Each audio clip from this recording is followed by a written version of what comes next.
વાપરવા માટે છે, વાપરવામાં જ વાપરવાનું છે. જે પીવાનું છે એ પીવામાં જ વાપરવાનું છે. બસ એના માટે છે. તમે આ રીતે પાલન કરશો ને?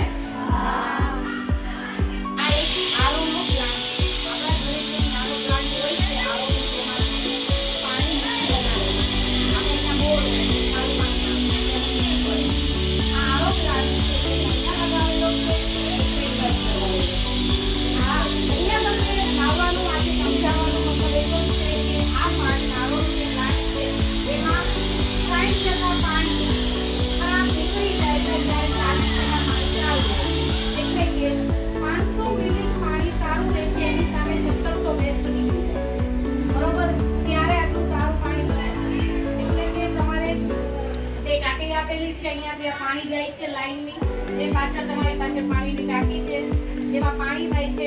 અને હવે જે તમે ત્યાં બહાર પાણી પીવા માટે જાઓ છો ત્યાં કોલ્ડ વોટર, નોર્મલ વોટર અને આપણે રેડી કરીએ હાથ ધોવા માટે જે પાણી આવે છે. બરોબર?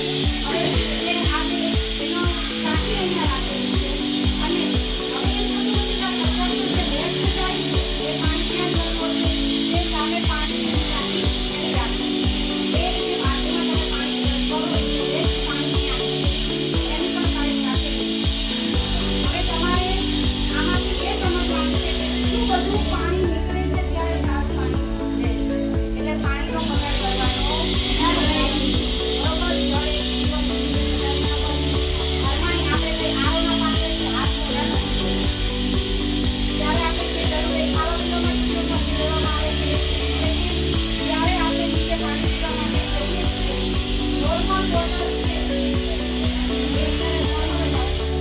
પાણી તો અત્યારે પીવાય નહીં. બરોબર? એટલે કે આપણે જે રેગ્યુલર પાણી આવે છે એ પીવાનું છે. નોર્મલ વોટર જે આપણે આવે ટાંકી હાથ ધોવા માટે, હાથ ધોવાનું જે નળ છે એનાથી જ હાથ ધોવાના. ઠંડુ પાણી આવે એનાથી આપણે હાથ ધોવું કાંઈ ધોવાનું નથી. 2 મિનિટ મોડું થાય લાઈનમાં ઊભું રહી જવાનું. પરંતુ જ્યાં જે પાણીનો ઉપયોગ કરવાનો છે એ જ પાણી વાપરવાનું છે. પાણી આપણે હાથ ધોતા હોય ત્યાં સુધી કન્ટિન્યુ ચાલુ જ રાખીએ 5 મિનિટ સુધી એવી રીતે કરીએ. બરોબર ને? ગાંધીજીનું આપણને બધાને યાદ જ છે, 1 લોટાનું પાણી જરૂર હોય ત્યાં 1 જ લોટો વાપરતા. પાણી કેટલી જરૂરિયાત છે એ ખબર છે તમને. એટલે આજથી તમે પ્રોમિસ આપશો ને પાણીનો બગાડ કરશો